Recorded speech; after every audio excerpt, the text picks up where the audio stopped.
gang violence and other kind of violence.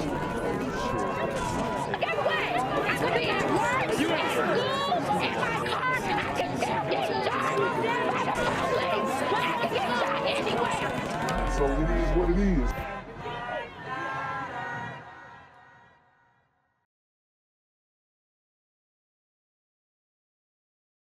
What's good, Shadow Realm? It's a Black Gen Z Mindset. Make sure you go ahead and like, comment, share, subscribe. Let's get into the video.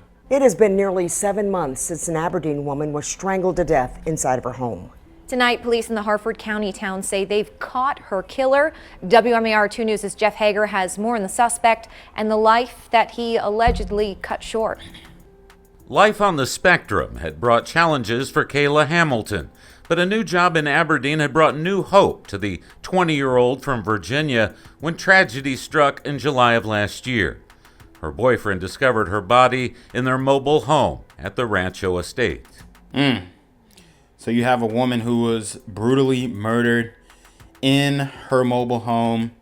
I mean, it's just completely ridiculous that you have this type of stuff going on in the United States, supposedly one of the safest countries, but we have pretty much fallen from grace when it comes to safety in this country.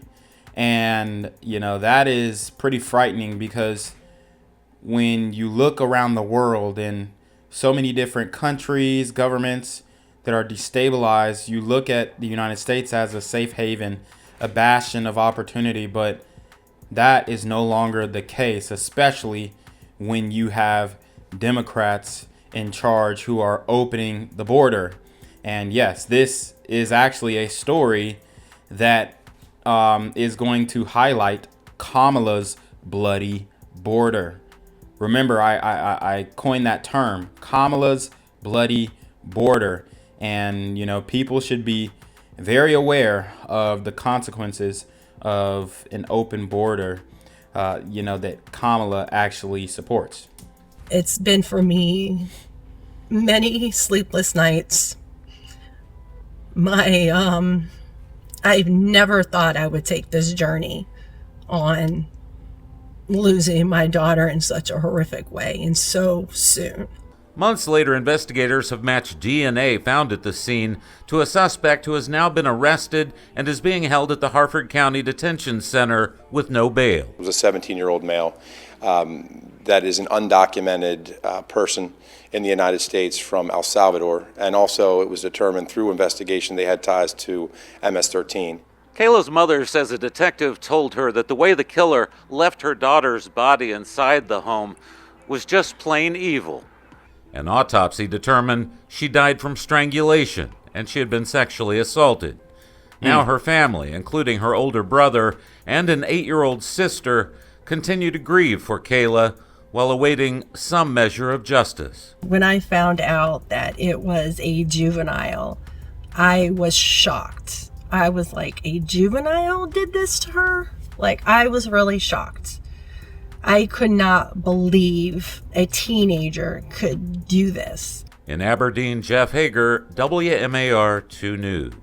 Well, after more than 2 years, the family of Kayla Hamilton is finally getting justice. On July 27, 2022, Hamilton's boyfriend found her brutally murdered inside of a mobile home in Aberdeen.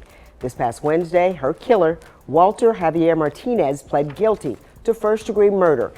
Walter Javier Martinez. Apparently this guy was MS-13, and he actually was able to enroll in a high school in the United States, which is absolutely ridiculous. But this is how lax and just completely incompetent our leadership is, that you have an individual who is coming into the United States illegally, wreaking havoc, murdering people, raping people, being a part of a dangerous MS-13 gang crime syndicate, and they're roaming freely for years without being apprehended. These super illegal burrito gremlins are on demon time. And was sentenced to 70 years. Investigators say Martinez had moved into an apartment in the same mobile home a few days before the murder.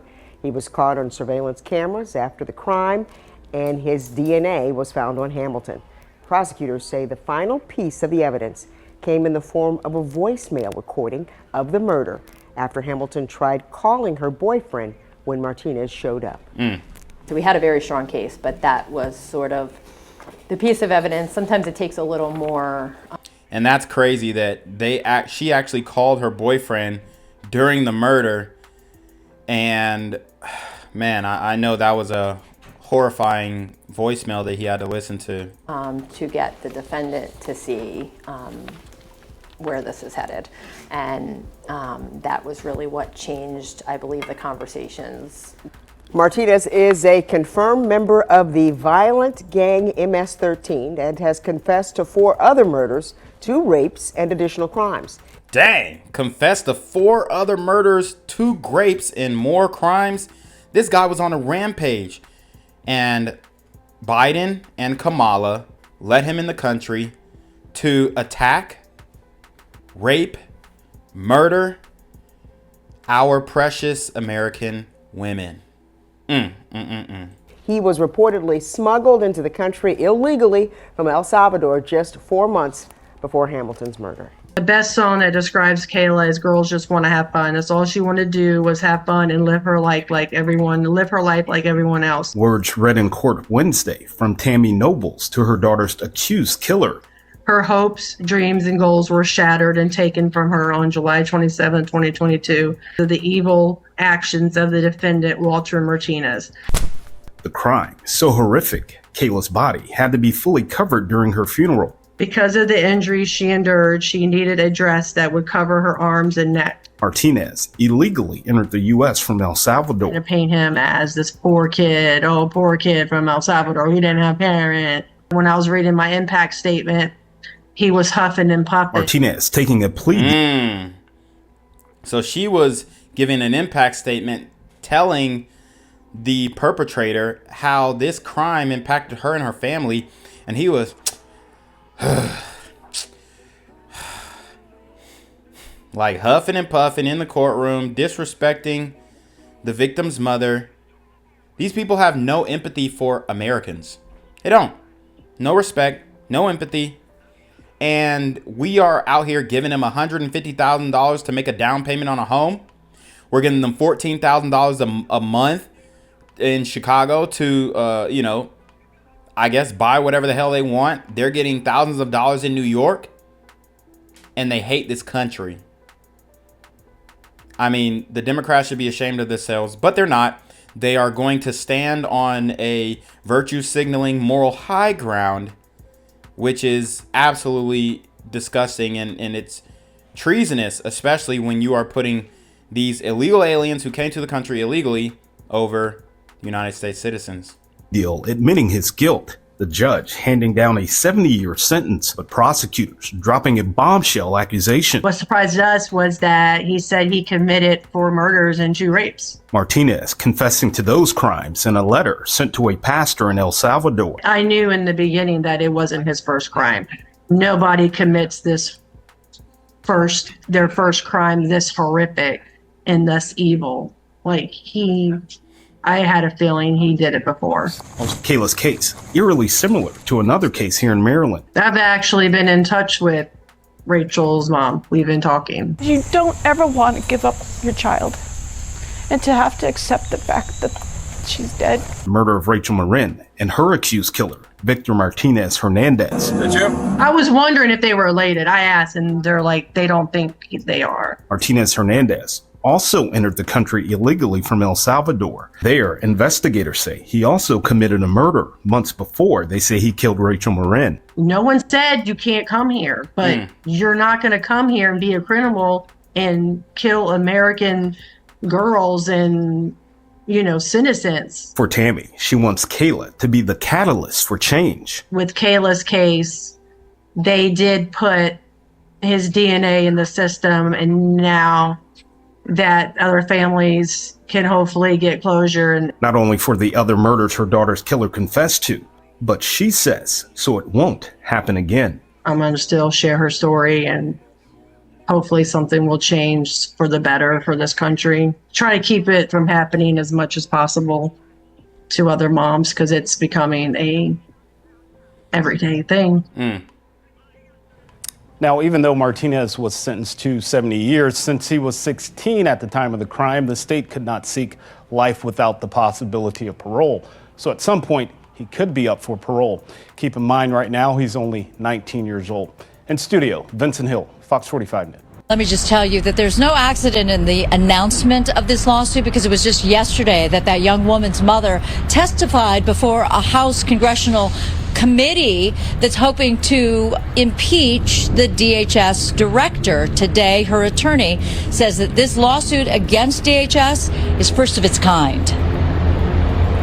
20-year-old Kayla Hamilton in Aberdeen, Maryland, just days before she was found dead, killed allegedly by a teenager in the U.S. illegally. He was only living there for 5 days before he brutally killed and raped my daughter. Wow.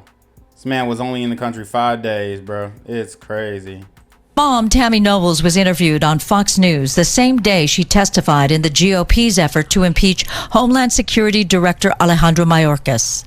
After we found out that he was MS-13, we were shocked. For me, this is not a political issue. This is a safety issue for everyone living in the United States. This could have been anyone's daughter. We are suing for $100 million because we need to make change in this country. Attorney Brian Claypool is Noble's attorney in a $100 million lawsuit against DHS, accusing the agency of failing to keep a known gang member out of the U.S. Had Homeland Security done their job, and this was not a hard job to do, lift up a shirt, gang tattoo, phone call to El Salvador, he's on the list, he's back in El Salvador. Kayla Hamilton lives to get married, lives to have a child. Claypool contends the federal government also failed Kayla by not confirming the then 16-year-old had the required sponsor in the country. He was placed in a rented room in the same trailer where Kayla lived. Once the suspect was under arrest, Homeland Security and Child Protective Services failed to keep the boy in a secure facility. And the detectives later found out that he was not put in a secure location. They put him in an unsecured children's home with other children. We believe this is a landmark case that's going to make new law in this country, because we are alleging that Homeland Security breached what's called operational negligence. They had a protocol to follow, and they didn't follow that. We did reach out to the Department of Homeland Security, but actually late in the day, so we didn't expect an answer back. Also, typically a federal agency will say something to the effect of, we do not comment on pending litigation. Reporting live in downtown LA, I'm Susan Hirosuna, Fox 11 News. What's good, Shadow Realm? It's your boy Jenquavius Jackson, and y'all already know I'm demonetized and shadow banned in this bitch. So if you want to contribute, go to the Cash App, the PayPal, the GoFundMe, or join the Patreon. Also, don't forget to visit the merch store for all your favorite BGZM News 17 gear, including our exclusive Trump is a Blood t-shirt. Go fast before they sell out. They are already flying off the shelves, no cap. And remember, these super gremlins are on demon time. Mayor, you and I have spoken a number of times about the situation that you and other communities face. When you hear someone like Tammy Nobles talk about the loss of her daughter in Maryland, so many miles away from the southern border, how does that hit you on the front lines of the immigration challenges right now? First of all, my heart breaks for her, and to listen to this story was really tough, to be honest with you. And so it's so important when you sit here in the border in El Paso or anywhere in the southwestern border that we make sure people go through the immigration process, through the legal process, and make sure that it's done the proper way. And that's one of the things we do.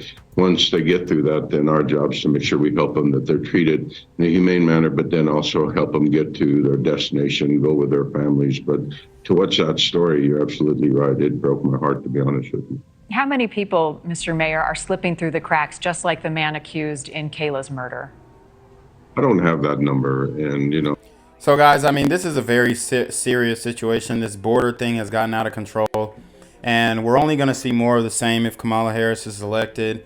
I really don't understand any type of argument towards voting for her, but there are still some people who will continue to press on and vote for her and push her over Donald Trump. And it's absolutely ridiculous. But these are the stories that you know, a lot of people don't see. Maybe they're oblivious to it. It's overlooked. Maybe it's not promoted as much in the mainstream. But these are the stories that matter the most when it comes to this border crisis. Because these super illegal burrito gremlins are on demon time. And we need to continue to make sure we do a good job of vetting everybody and processing them. And, you know, they do a scan and they do, but Border Patrol and Customs and ICE and everything, you know, they do that job. But, you know, I couldn't answer that number, but one is one too many, to be honest with you. I couldn't agree with you more. What is happening right now in El Paso? I know you extended the emergency declaration. What have you seen since the expiration of Title 42 and the challenges your city continues to face? Well, those pictures you see there are obviously quite old, because those numbers are not that way any longer. 2 days ago, we had about 357 that came across. You know, no comparison to the 2,500, the 1,800, the 3,000. Since Title 42 has expired, the numbers have gone way down. We're looking at anywhere between 300 to 500 right now on a daily basis, which is very manageable by the federal government. And our community at this point is not really, we're at a standby. We're prepared for the unknown, and we continue to be on a standby. I continue to see the pictures you show us, and those are the pictures that we got to see. Really, a lot of those were in December. December was incredible. And again, in woo! Look at all these people, man. Lord have mercy. 2-3 weeks ago, when we had 3,000 people on the streets of El Paso, 1,800 at Gate 42 preparing for Title 42 to expire. And the federal government came in and started processing them and moving them through, and making sure that they're all going through the legal immigration process. And that's the important part, that we continue to do that.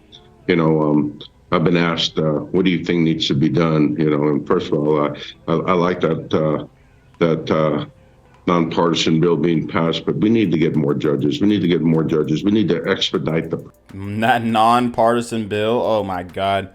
They're still saying that BS border bill that funded Ukraine and funded Israel is a nonpartisan border bill. Oh my God, it's crazy. Process, so we can move forward and continue to move forward, and also allow the asylum seekers to go to work. And that's one of the things that needs to be done, and needs to be done quicker. And because if you're waiting 3 to 4 to 5 years, it's hard for somebody to be able to survive and maintain. So to be able to have them have a job and be productive, it's very important.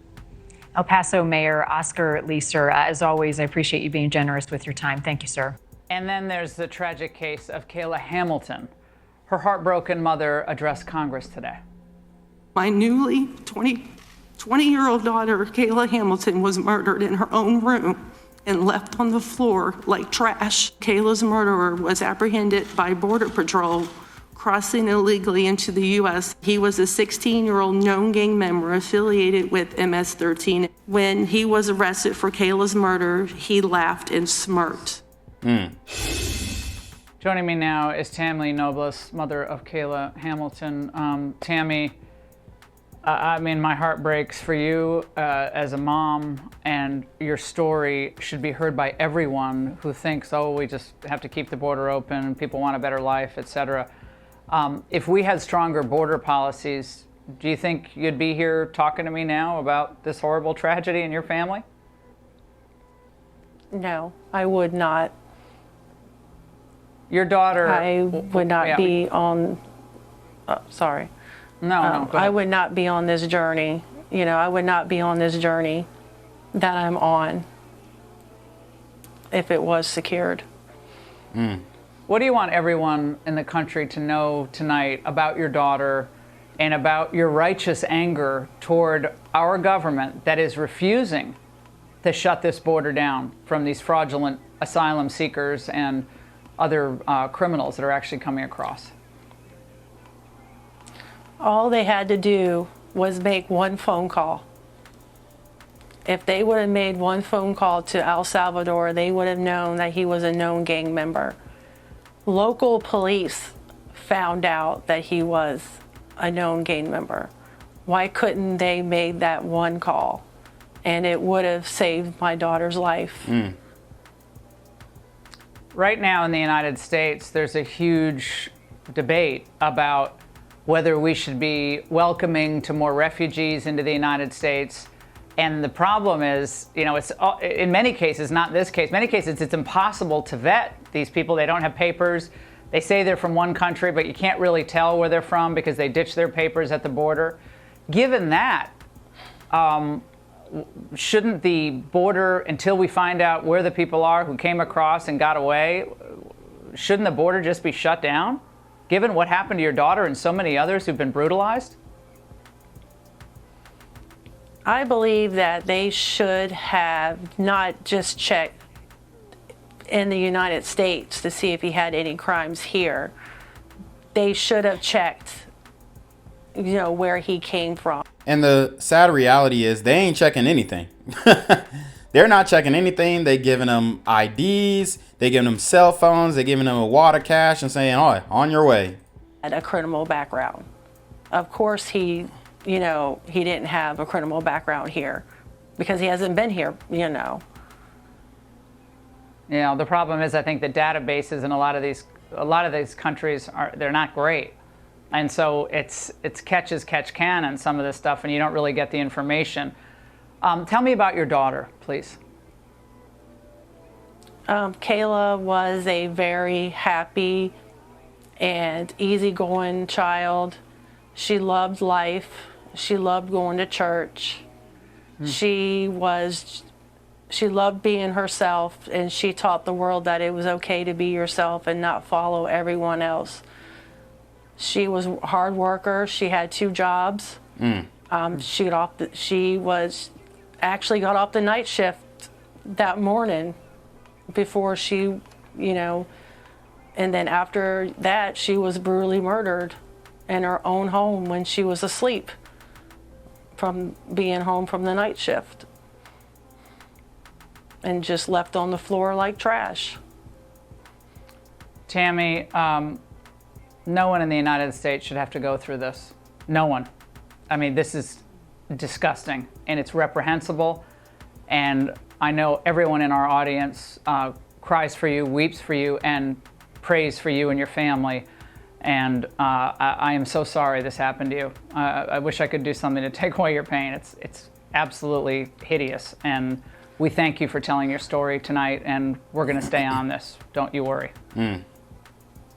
Thank you, and I'm also going to do everything I can to get her story out and to have everyone be aware of what happened.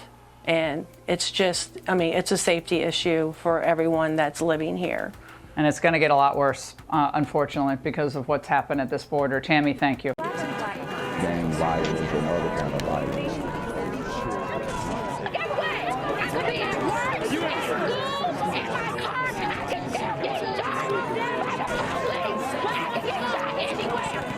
So it is what it is.